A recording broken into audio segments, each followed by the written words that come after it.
به نام خدای مزن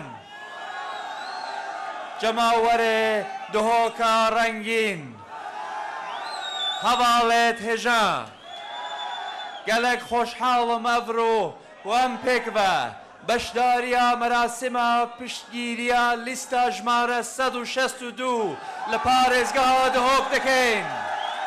لیستە 162 لیستە شەهیدان لیستە هەواڵ مام جەلال.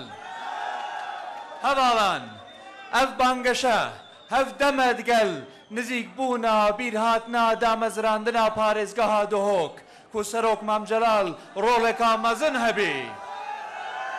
لەو ڕادکارین بێژین پارێزگاها دهۆک پارێزگاها مام جەلال.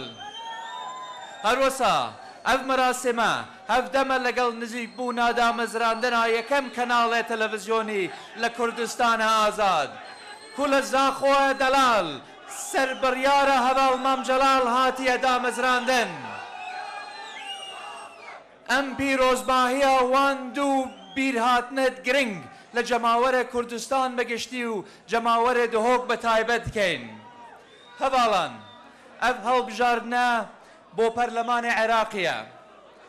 ئەم دخوازین تیمێکا شارەزا و بەهێز و پسپۆر بچێتە بەغدا و شەڕی یاسا و دەستوری بکات. شەڕێ چەسپاندنا سیستەما دیموکراتیا بکات.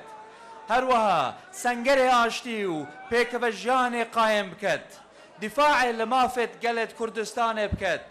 تیمێکا بە قووەت دکارت جارێک دن پرسە مادە 140 و شەراکەتە ڕاستەقینە و تەوافقە سیاسیە و ڕاگرتنە هەفسەنگی جێبەجێ بکات. کو ئەبە ڕێبازە دروستە سەرۆک مام جەلالە.